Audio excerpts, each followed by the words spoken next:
This game is like William Murderface. It just gets grosser every chapter. Yeah. You're not wrong. Hey, there's only 2 more chapters. Yeah. Chapter 4. Yasuhiro Hagakure. On our way to the subway station, as we walked along the garishly colorful boardwalk, Cannon speaks. Don't you feel like you're gonna sneeze if you look directly into bright light? Where'd that come from? Just answer, do you? It's not like something to be ashamed of or anything. Yeah, I guess I do. It's some psychological thing, so it's not really embarrassing at all. So it's also not embarrassing to have to go to the bathroom when you walk along the shore, right? No, that's not embarrassing either. I agree with her, but I'm not sure why. Cannon stands silently. Oh, don't tell me you're trying to think of a way to get your money back from me. No? What? Then what are you so quiet for? Until you can give me an answer, I'm gonna assume you're scheming. Hagakure is so weird. As I give her a scolding, Cannon just blushed. I have to go to the bathroom, okay? I'm holding it in here. Oh. So that sneezing question was her segue into asking for a potty break, huh? There's bathroom breaks littered across the land. Go find one. Embarrassed about asking to go to the bathroom, I gotta say, that's kind of cute, in a way. So to help the poor girl out, we head to an abandoned house nearby. A Monokuma was hiding inside, but Cannon handled it easily with her hacking gun. Cannon lets out a short gasp. What happened? Did you wet yourself? No, idiot, I just ran out of bullets again. First, she doesn't mention that she has to go until right now, and now this. She doesn't plan ahead. Well, there are no more Monokumas in here, so it's safe, so you can go finish your business. Alright, here, hold this. Cannon hands me the purse that was hanging on her shoulder. I take it from her, and she disappears in the bathroom, and an idea pops into my head. Hey, I know. I should take a peek inside her purse. Since she's the daughter of the director of TAT Television, maybe she might be hiding some kind of treasure in here. If I borrow it and take it to a pawn shop, then I won't even have to rely on the reward money. Yeah, there's something wrong with him, too. Yeah, just borrowing. Just gotta borrow it for a little bit. I whistled innocently and slowly unzipped the purse.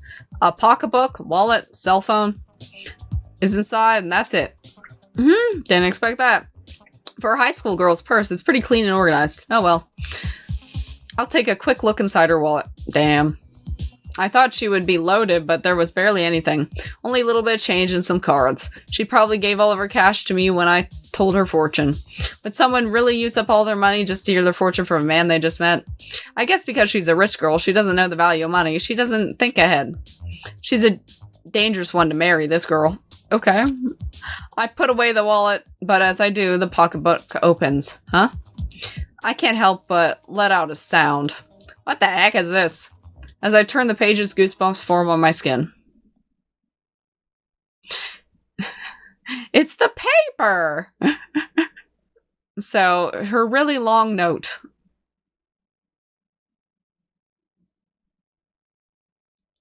Okay. I get it. Yeah? Mm-hmm. It won't let me skip it. Neat. Cool. Big Brother Leon times 99. I turned the pages, trying to navigate this bizarro love maze. Wall. Turn. Wall. Turn. Wall, wall, wall. Turn, turn, turn. Wall, wall, wall, wall. Turn, turn, turn, turn. The Big Brother Leon hell goes for pages upon pages. What the fuck? Okay, this is scary crazy. I gotta get out of this hell. I skip a big chunk of pages. It looks like by the time she got to these pages, she was running out of ink in her pen.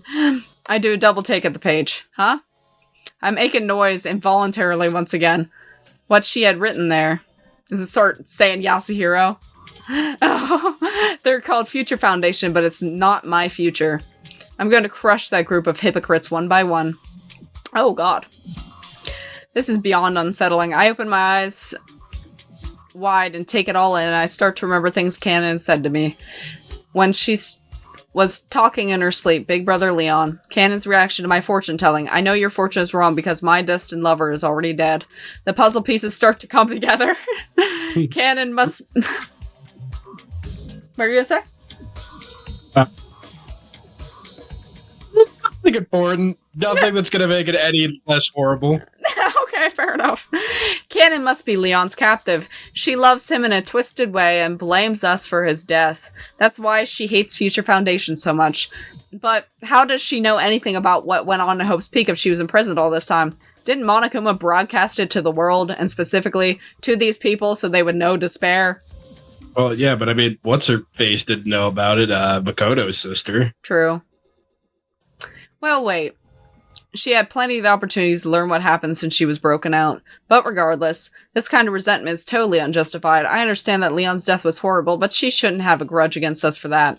And based on what I saw in Big Brother's Leon's hell, this chick is downright crazy. Run, bro. It's way too dangerous to stick around with her. I hear the bathroom doorknob start to turn. I quickly put the pocketbook back inside her purse.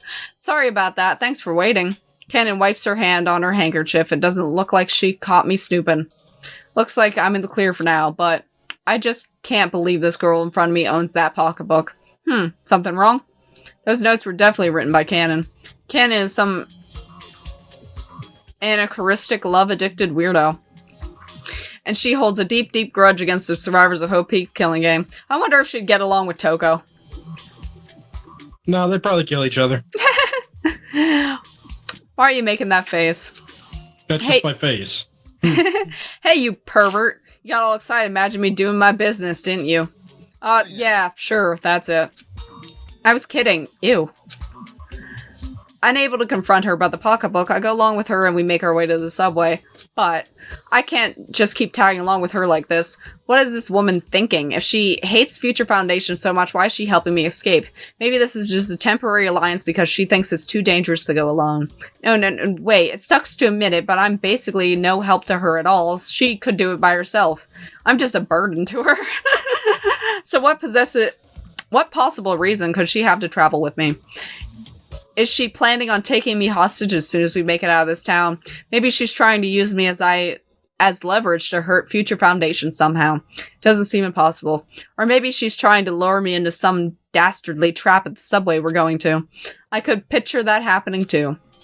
As a precautionary measure, I try reading my own fortune heading out over to the subway. I could see fragments of two possibilities. A collapsing tunnel, Cannon crying her eyes out. Why is she crying? Well, regardless, the bit about the tunnel collapsing seems bad enough. Even excluding the fact that this girl is crazy, the subway is dangerous enough as it is. But there's no way I can leave her side. Not with 8 friggin' million in debt on my head. Without Cannon's family fortune, I don't see a way of ever paying that off. But if Cannon really has a grudge against Future Foundation, would her dad reward me for saving her? Papa, no! Don't you dare give any money to someone from Future Foundation. Sorry, but you hurt her.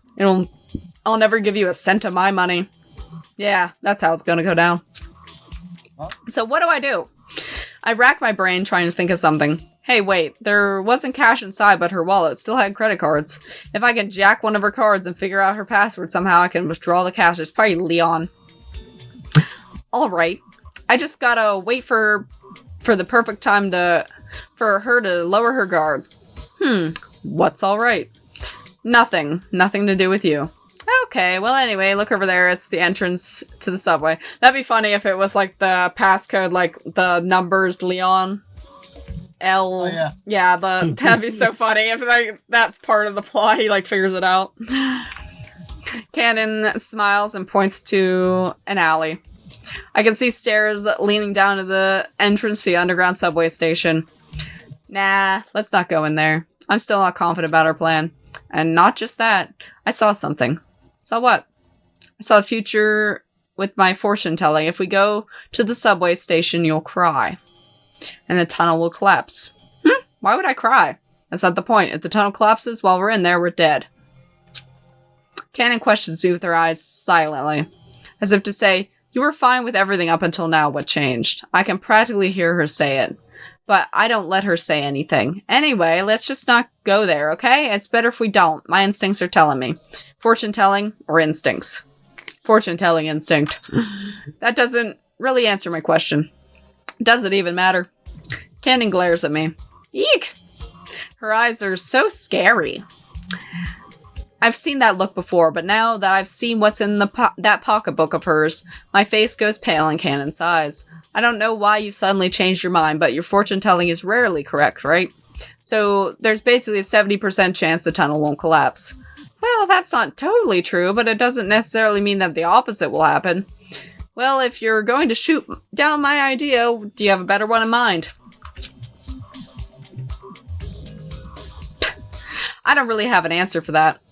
I can't think of any particularly convincing reason not to go into the subway station. Even though I knew it was going to be dangerous, we headed down the stairs to the underground. We moved on to the ticket gate, the air still heavy with mistrust. As if trying to stir up a conversation, Cannon suddenly blurts something out. Why did your fortune-telling ability come around? I have no reason to tell you that. Okay, what's with this attitude? Did I offend you or something? Because if so, I apologize. Jeez. I'm not acting any different than normal. Bullshit, something's wrong and you aren't telling me. If you really think that, there's something wrong with your head. Come on, be serious. You're totally being mean out of nowhere. And maybe you should think about why I might suddenly have this attitude towards you. I gave her a pretty blunt answer, speaking without really thinking. Cannon's mouth opened slightly. Oh, crap. Did he figure out I saw her pocketbook? Then Cannon spoke. Were you awake? What? Awake? When? On that first night when I woke up to go to the bathroom. I don't know why I did it, but I put a toothpick in your hair and I couldn't get it out. What?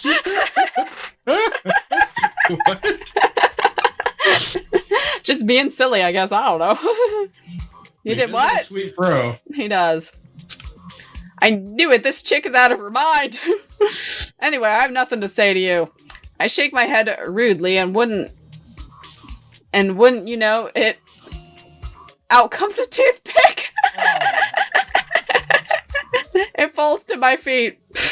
Cannon breaks out laughing. You didn't, like, turn your head swiftly at any point during this adventure. Apparently not. Cannon breaks out laughing. Hey, that's not funny. I yell at her angrily. The mood changes instantly. Cannon sulks and pouts from being yelled at so harshly.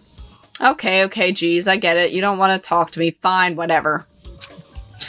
With the bad vibes hanging over us, we make our way to the ticket gates. We pass through them and then head down the stairs to the platform. An empty electric train is stopped right in front of us. There's no damage to the outside of the train, but inside it's drenched in blood. I wonder if these people fell in their final moments before being killed. I open my eyes tight and shake my head before the violent image gets into my brain. I open my eyes and look down into the depths of the tunnel. No sign of collapsing, at least. This subway line must really be connected to the outside world. If we can head down there safely, we should be able to get outside the city. But that's if it's really safe. There's a possibility Cannon will kill me before I even make it outside. Oblivious to my worries, Cannon nods towards the head train car. Want to drive it all the way out here? And get in that bloody coffin of a train? I'd rather die. Yeah, me too. I could tell Cannon had something else to say. She's trying to muster up the courage to fix the relationship between us, but I didn't encourage her 1 millimeter. But Cannon isn't put off by the silence. Anyway, like you first met me, you said whack was lame, and it made me pretty happy. Where's this coming from? The topic catches me off guard. Well, you look pissed, so I thought I'd lighten the mood. Anyway, I meant it. I was happy. Cannon chuckles to conceal her embarrassment. We jump off the platform. I walk alongside her. For some reason, I'm trying not to step on the floor. I hop on the railroad ties. Immediately, I feel pathetic. Not manly at all. The reason I'm even alive right now is Cannon. The pocketbook was scary, but the same Cannon who wrote that stuff is the one who saved me. But I was acting so childish, being mean to her like that. It's not cool at all. It's okay to doubt things, but sometimes you just have to be absolutely sure. That's what I learned from the incident at Hope Speak Academy. Being suspicious because of my predictions is wrong of me. With a new surge of courage, I asked her directly, what do you think of the Future Foundation? And just when I finish asking my questions, or maybe it was just an instant before, Cannon kicks me hard in the ribs. I crash onto the tracks. She jumps on top of me and tightens her hand around my neck. Okay. Inky. More Leon. Uh, As I sit alone in the living room, I hear the sound of the front door opening. I figured it was just Mom coming home, but then I looked and I saw a stranger standing before me. The moment I realized something was wrong, I was restrained and lost consciousness. When I woke up, I found myself inside a neat, well-decorated room. This was my prison for 1.5 years. I got bored. The memory of Big Brother Leon was the only thing keeping me sane. I keep thinking about him, and even though my imprisonment life was hell, it was nothing compared to what came next. Shortly after I was in prison, Big Brother Leon was killed by Future Foundation. I learned that right after I was freed. It happened while I was being forced into the children's game. I was hiding in the public bathroom when I saw a folder placed on top of the toilet tank. Curious, I opened it and I wish I hadn't. The Killing Game at Hope Speak Academy, an ultra-exciting game, took place among 16 students from Hope Speak Academy's Class 78. The rules were simple. You must live in the rest of your life inside the school. If you want to leave, kill your classmate. In this totally awesome game, the following 10 students tragically lost their lives. Leon's name was on the list. It had to be a lie. It had to be a mistake. I refused to believe it. But there were photos inside the file. Oh, that sucks. Tied up. Slumped over. The body of Big Brother Leon. No, it had to be a lie. It had to be a mistake. I refused to believe it. Again and again, I refused. But the truth was staring me in the face. I didn't see any way around it. No matter how I looked at it, that was Leon. That was Leon. That was Leon Kuwata's body. Stunned, I looked through the other pages in the folder. Once again, I learned something horrible.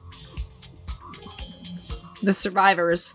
By using the other participants as unwilling sacrifices, the following 6 students survived. The names and details of 6 students were listed. These proud students have graduated from the academy and joined Future Foundation. The glory and fame in hand, the survivors are showing the world their sense of justice.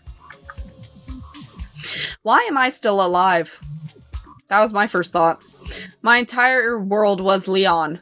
Why am I still breathing? Why is my heart still beating? Why am I standing? Why am I not dead? Why am I not able to kill myself? No. It's obvious. I didn't die, but it was Leon who died. Now I live inside a world that's over, finished. That's the only thing I have fallen into. Hey, buddy. Acknowledge me. You are acknowledged. There's so much happening right now. You good? No. I have fallen into despair. That's it. That's all. But what is this?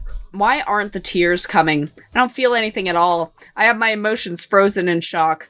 Or am I just the kind of woman who refuses to cry when the world ends? Emotions are how you feel about the world, so if the world has ended, maybe emotions end too. Anyway, I should go to where Leon is. There's no point in living in a world where Leon is gone. I placed my hand on the door, intending to walk right into the claws of a Monokuma. But in that moment, I realized something. Not yet. Not today. Because there are people out there who deserve to die. There are people out there acting like they believe in justice even though they killed Leon. They're still alive and they're hollow words that sound nice hiding in shallow they all are. I'll die after I kill them all. I swore it on my life as if I were cutting the words right into my skin, but I couldn't kill Yasuhiro. I had my reasons. At first I thought he was just some random civilian. Some weirdo with ridiculous hair was about to be killed by one of those monsters. That's why I saved him. It was after I saved his life that I found out. He was part of that twisted game. Human trash number 1, Yasuhiro Hagakure. I wanted to kill him on the spot when he told me. Wow, whack. That old 90s slang is pretty lame. It was just so similar to what Leon told me. I fell to my knees and started bawling on the spot. Aww. I saw Leon and Yasuhiro. I hesitated to kill him longer and longer. I know he's aiming for Papa's money. I know he's Future Foundation, and he's also totally lame. But he wasn't anything like what I thought a member of Future Foundation would be. When I talk to him, I want to kill him less and less. Maybe I should just let him be. My feelings even went that far. But he just casually says to me, "What do you think about Future Foundation?" I understood immediately. It was probably while I was in the bathroom he looked at my purse. He saw everything I wrote. On impulse, my body moved. I kicked him in the ribs and tackled him to the tracks. I wrapped my hands around his throat. I pushed my thumbs against his Adam apple hard. And that's what happened. I am going to kill Yasuhiro Hagakure. I'm trying to kill the man I used to see Leon in. Yeah. I hear a sound I've never heard before come from Yasu's throat. It calms me somehow. I can feel my eyeballs rolling up. It's like I'm watching this happen from the outside perspective. I'm not me. I can tell his Adam's apple is sinking into his throat. I want to kill him so bad. This is for Leon, right? No. I want to kill him because he saw my pocketbook. Once we're out of here, he will tell the Future Foundation everything he saw written there. And if it happens, my revenge, my purpose in life will be thrown away. I have to kill him. I have to keep him from talking. His pupils are dilating. He's close to death. I'm going to become a killer. My vision is blurring over. I can only see a thin line. A sharp pain rushes through my body. What, did he stab her? Look. Chapter 5.